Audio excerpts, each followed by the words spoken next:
About resonance, और board में 90% question resonance का ही आना है। क्लियर है बात? आई रिपीट, बोर्ड में 90% क्वेश्चन रेजोनेंस का आएगा। Okay sir.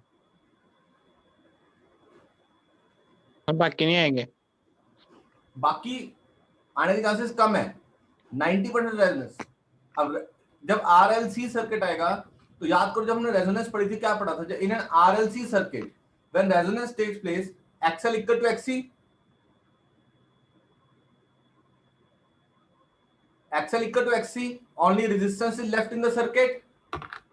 ठीक है, current is maximum, current and voltage are in same phase. इस तरीके से कुछ भी वर्ड यूज करेगा। ठीक है,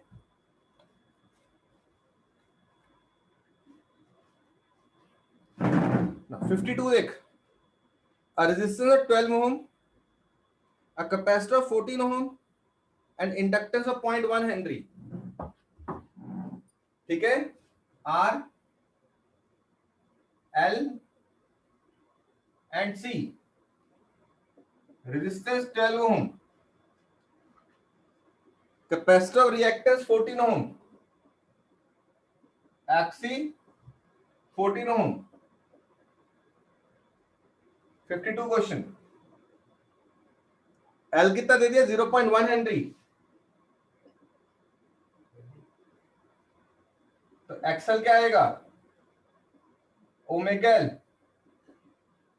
2 pi into frequency into L, it is 2 pi frequency 50 into 0.1, 100 pi into 0.1,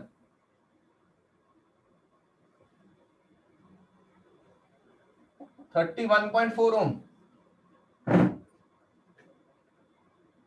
Or you can say that 10 pi ohm. Calculate the current in the circuit. सबसे पहले मेरे को क्या ढूंढना है? Z, root of R square XL minus XC का square. Are कितना है? 12 का स्क्वायर, एक्सएल 10 पाई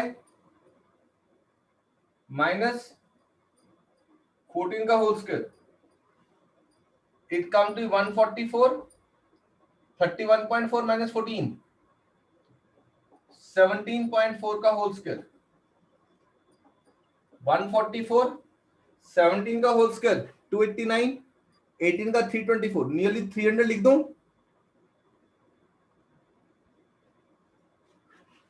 ठीक है, ये कितना हो गया? 300, 400, 444, नियरली देख 21 का स्क्वायर कितना होता है? 441। ठीक है, तो मैं नियरली 21 ओम लिख देता हूं, अप्रोक्सीमेट। बोर्ड में भी आप लिख सकते हो। ठीक है जी, यस सर। ना आई पूछ रहा है, I is B upon R. B कितना दिया है? 200 अपॉन 21, नियरली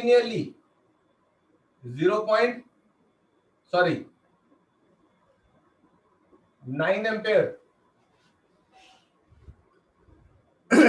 ठीक है,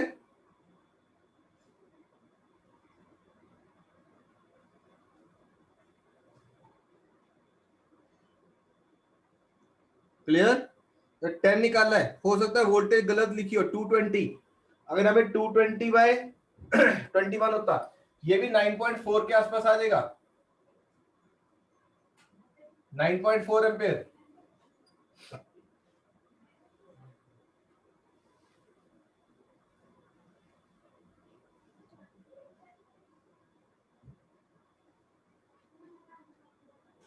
वो पूछ रहा है फिर फेज एंगल। फेज एंगल कहां से निकलेगा? Impedance triangle. ये क्या है? एक्सएल माइनस एक्ससी, ये बेस, ये जेड। तो tangent phi XL minus XC कितना था? 17.4, रेजर कितनी थी? 12। ठीक है, 17.4/12 नियरली 4/3। तो 4/3 का वो ये दे रहा है 4, 3, 5, ये एंगल कितना होता है 53 डिग्री। तो फेस 53 के आसपास आ गया। अप्रोक्सीमेट आंसर लिखे हमने सारे, बोर्ड इनको डिनाई नहीं करेगा, बोर्ड एक्सेप्ट करता है इन सभी आंसर्स को।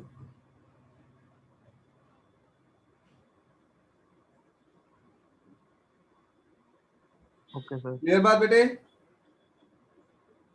Yes sir.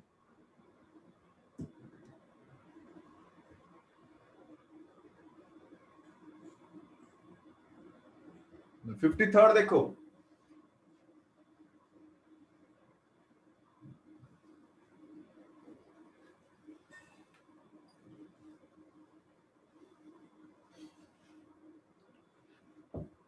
a variable frequency,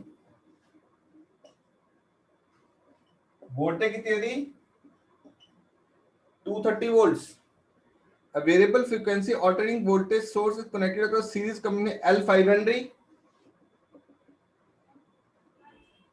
L5 Henry, C80 microfarad,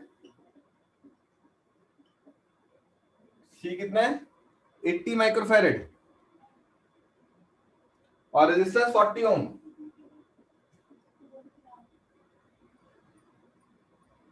clear?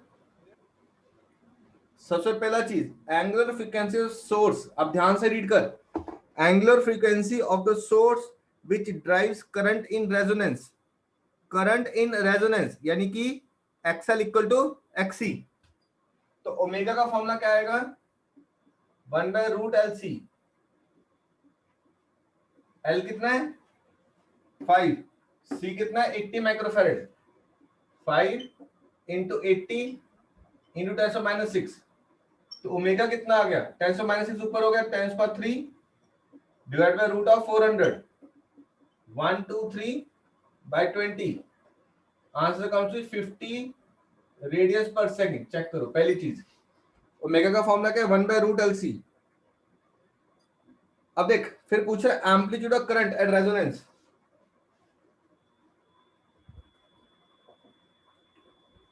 amplitude of current means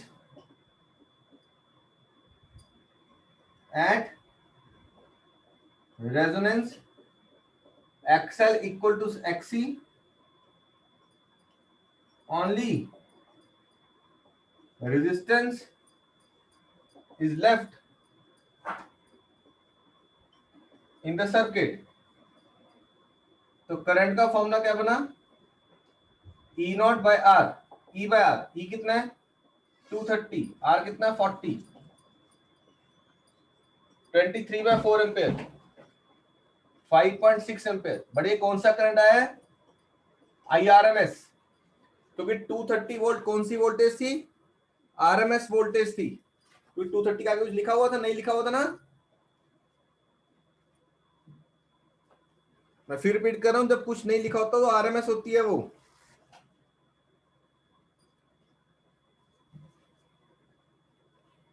ठीक है, it means it is RMS। जब आगे कुछ लिखा होता है तो आर पीक या एवरेज लिखेगा।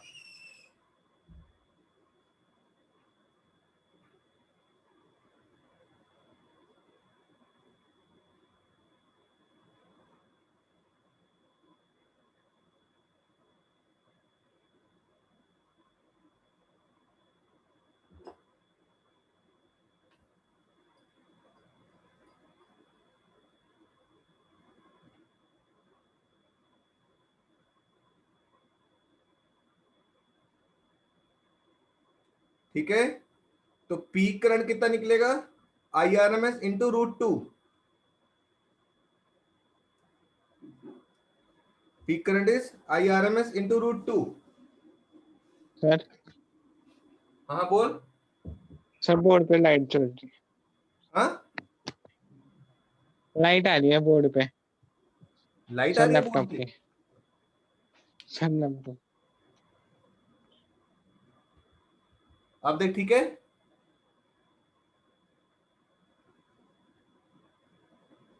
मैंने कंट्रास्ट कम कर दिया थोड़ा सा. I naught, it is IRMS root 2, 5.6 into root 2. ठीक है. तीसरी चीज पूछ रहा है RMS potential difference across the inductor at resonance. ना सिर्फ इंडक्टर के क्रॉस करंट, सॉरी वोल्टेज, तो voltage across inductor it is I XL. I कितना है 5.c, एक्सएल इज ओमेगा है. ओमेगा कितने निकाली 50, एल कितना गिवन है देखो क्वेश्चन में 5 हेनरी. ठीक है, it is 5.6 into 250 volts. Answer आ जाएगा.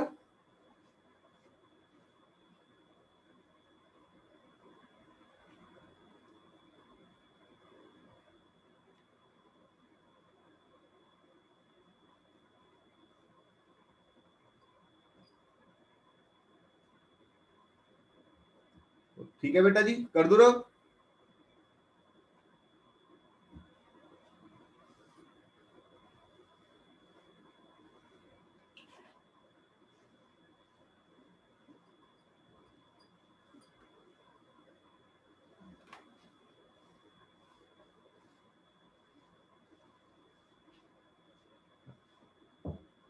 फिफ्टी फोर क्या कहता है देख. Inductor of inductance 100 milli henry. L कितना दे दिया 100 milli henry is connected in series with the resistance and a variable capacitor. Variable capacitor का ये सिंबल होता है. वेरिएबल कैपेसिटर मतलब कैपेसिटेंस कम ज्यादा कर सकते हैं. ठीक है. And N AC of frequency 2 kilohertz, frequency 2000 hertz. Clear बात. क्वेश्चन पढ़ के देख. What would be the value of capacitance, इसकी क्या वैल्यू हो so that maximum current can be drawn from the circuit. maximum current कब होता है जब रेजोनेंस होती है. तो लिखें according to the question current is maximum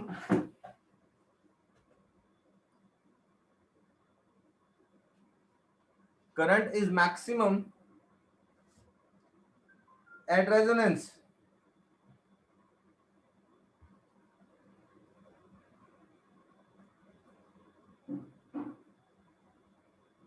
Current is maximum at resonance.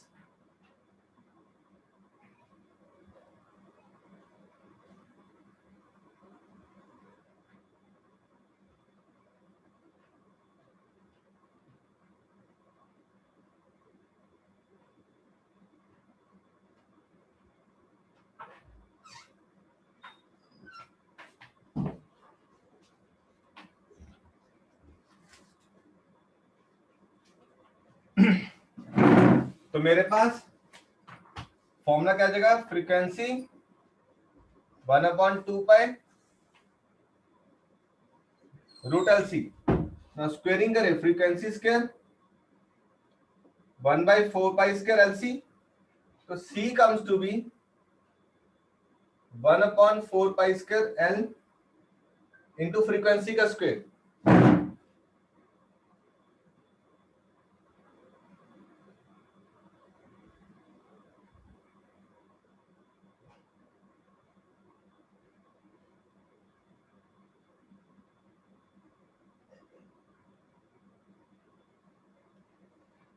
ठीक है.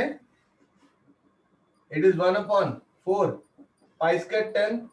एल कितना है 100 10⁻³ फ्रीक्वेंसी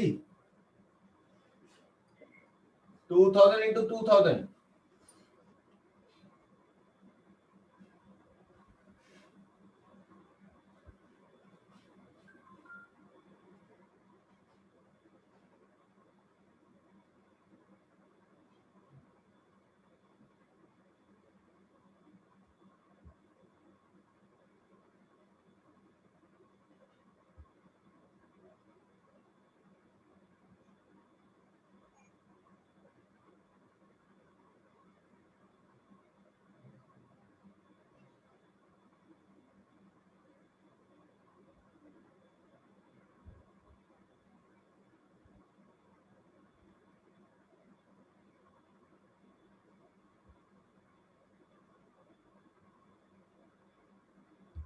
चेक करो, हो जाएगा बेटे?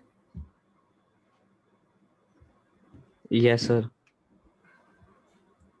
अब देखो वर्डिंग पे, उसने रेजोनेंस डायरेक्ट वर्ड नहीं लिखा, उसने क्या पूछा? Current maximum. मेरे को पता है करंट मैक्सिमम कब होता है? जब रेजिस्टेंस मिनिमम होती है। रेजिस्टेंस मिनिमम कब होती है?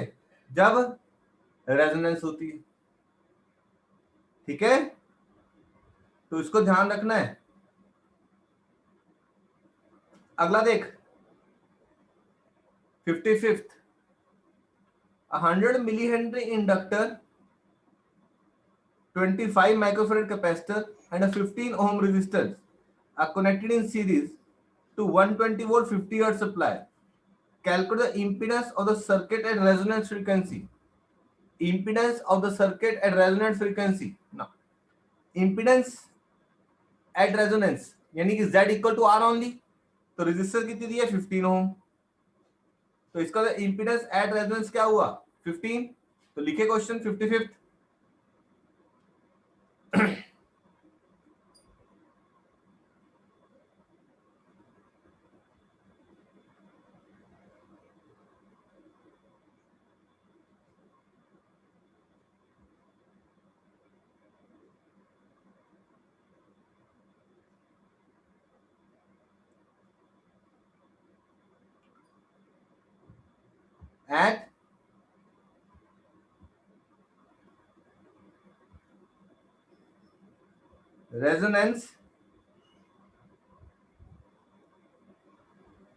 at resonance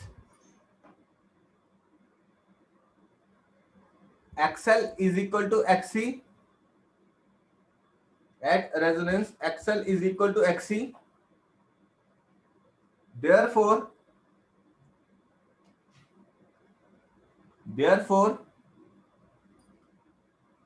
only resistance is left in the circuit. Therefore only resistance is left in the circuit.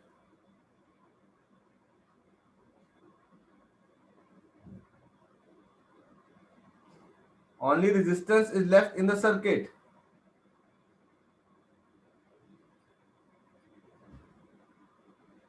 Hence,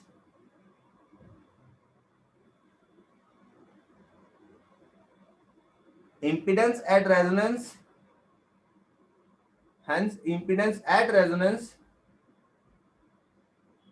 is equal to R. Impedance at resonance is equal to R. Therefore Z is equal to R. तो impedance कितनी आ गई? 15 ओम आ गई। Hence impedance is equal to 15 ohm. Hence impedance is equal to 15 ohm.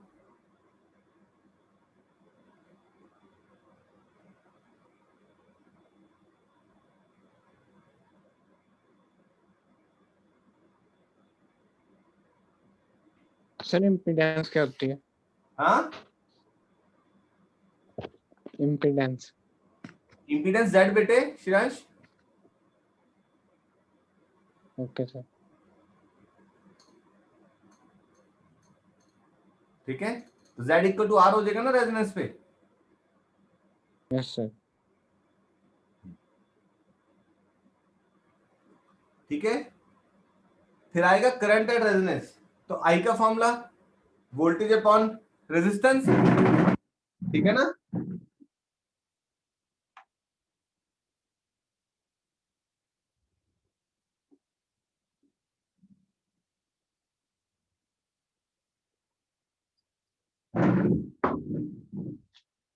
बेटे at resonance Z equal to R।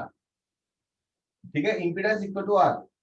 तो I is voltage upon Z, यानी कि voltage upon R। Voltage कितनी given है? 120 वोल्ट। ठीक है, बाय 15। आंसर कितना आ गया? 8 ampere.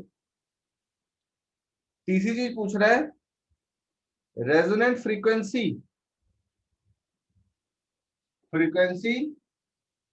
Is 1/2 pi root LC। Inductor कितनी दी है? L। 100 milli henry into 25 into 10⁻6, तो आंसर कितना है 1/2 पाई 10⁻⁻1 25 - 6, इट इज -6 ऊपर चला गया 1000 2 पाई 5 बाहर √10 ऊपर आ जाएगा, ये आ जाएगा √10 और पाई कट जाएंगे, ये कटा, मेरे पास 100 हर्ट्ज आ गया। पाई को √10 से काट सकते हो कभी भी।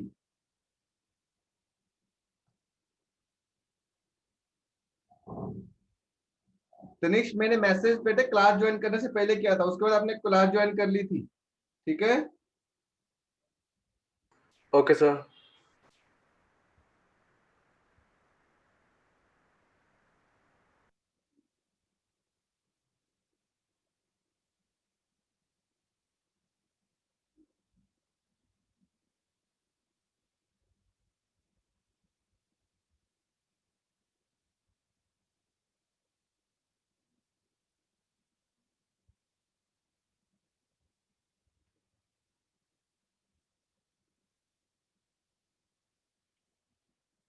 नेक्स्ट क्वेश्चन देखो।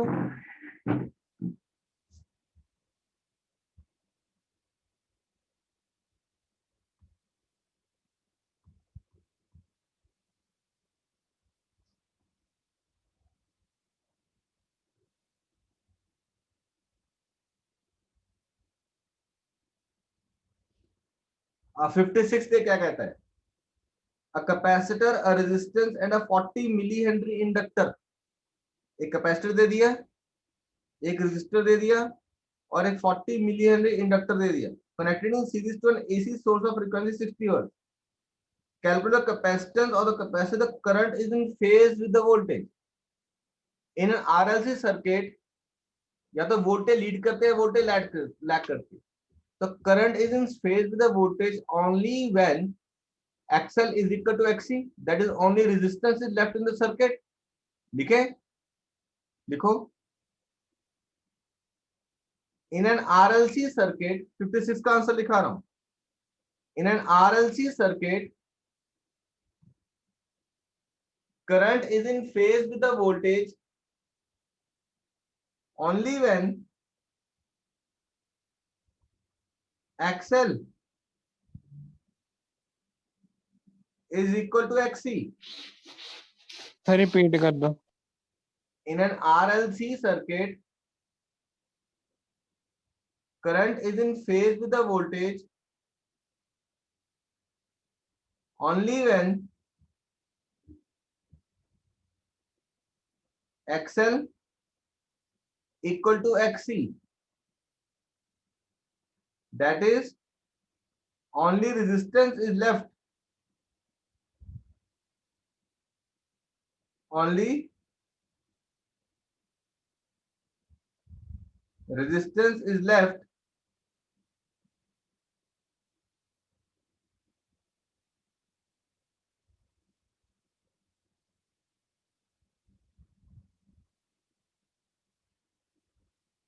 in the circuit,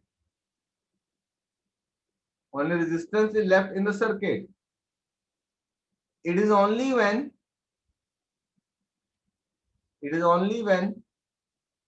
resonance takes place, only when resonance takes place,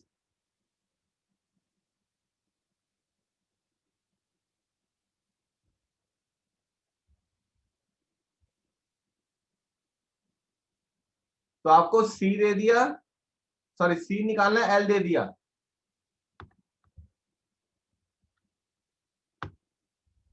ठीक है?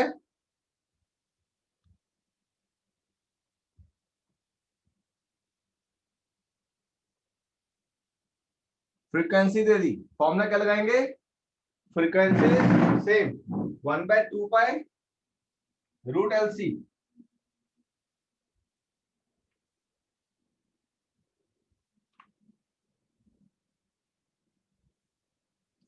1/2π√LC।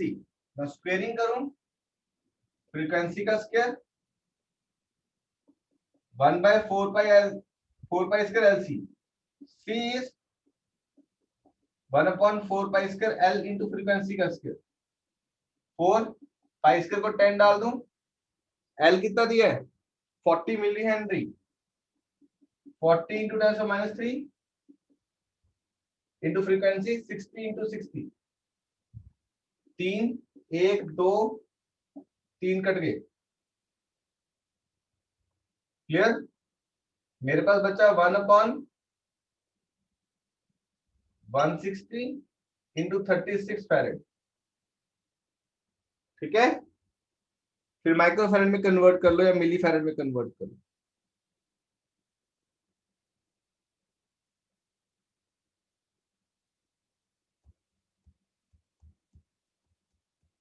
ठीक है जी ना। 57 देखो, 57 क्यू फैक्टर सिलेबस से कट गया, मैं इसका फॉर्मूला लिखा देता हूं। Q factor is also called a resonance quality factor. उसका फॉर्मूला है 1/R√L/C। आपने फॉर्मूले में सब कुछ गिवन है, तुम्हें आर गिवन है, एल गिवन है, सी गिवन है। ठीक है, वैल्यू डाल के निकाल लेना और फ्रीक्वेंसी निकालने को बोल रहा है 1/√LC। हो जाएंगे दोनों 57 में। 57 क्यू फैक्टर सिलेबस से कट गया है, सिर्फ फॉर्मूला बता रहा तुम्हें। Clear? Q factor is called as quality factor, also called as sharpness factor. Quality factor,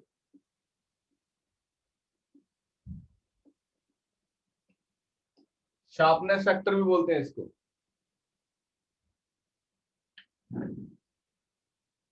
कर दो रब।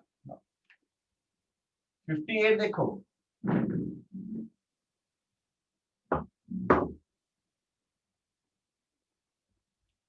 now 58 क्या कहता है? A coil of inductance 0.4 milli henry, 0.4 milli henry, 0.4 × 10⁻³ capacitor of 400 picofarad, 400 picofarad, 400 10⁻12 farad. To what wavelength is a circuit tuned? Lambda पूछ रहा है।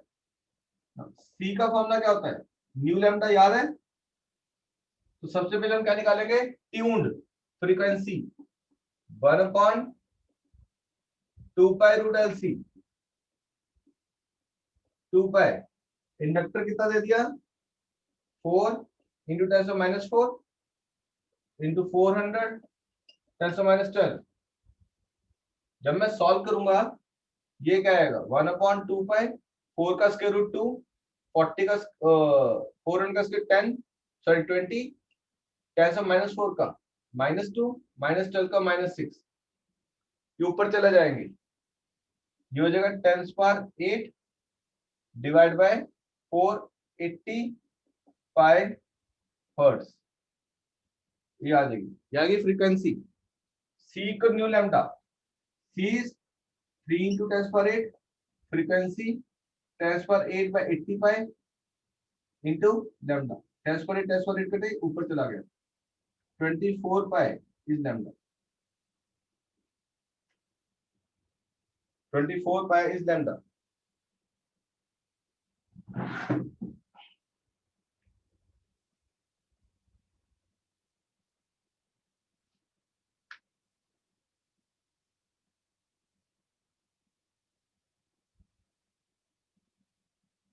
जो वर्ड लिखा ना ट्यून्ड, ट्यून्ड कब होता है?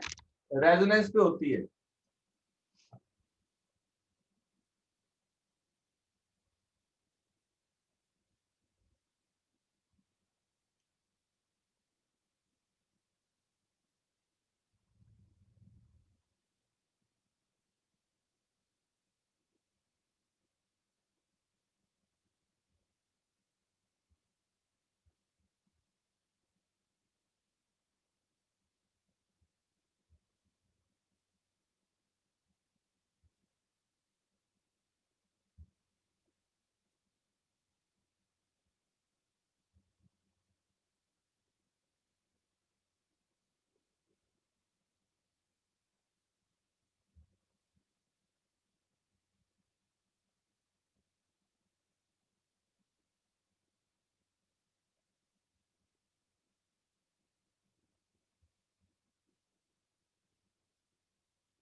ना मैं एक बार फिर से डेरिवेशन करवा रहा हूं energy stored in an inductor की। एक दिन कराई थी, उसमें काफी सारे बच्चे मिसिंग थे, एमसीक्यू कर रहे थे हम। ठीक है, तो लिखें expression for energy stored in an inductor. Expression for energy stored in an inductor. Now, as we know, when an alternating EMF, as we know, when an alternating EMF is applied across inductor, when an alternating EMF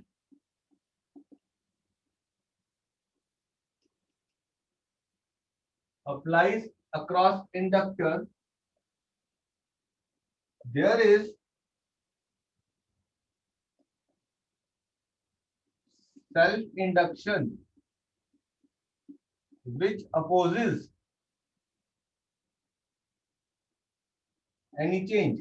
There is self-induction which opposes any change. So E equal to minus L di by dt. अरे बेटे, E is minus L di by dt. Coefficient of self-induction लिखते थे।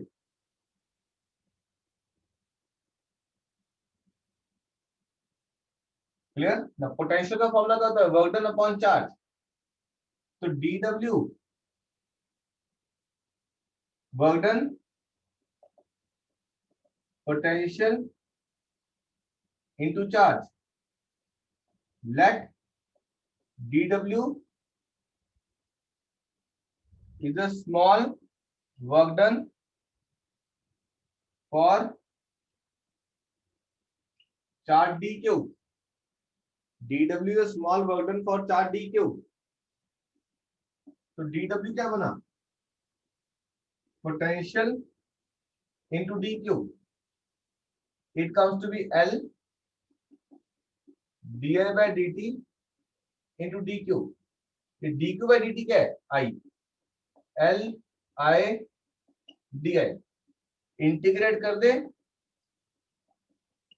L I di. It comes to be L I square by 2. L I square by 2. Half L I square हो जाएगा।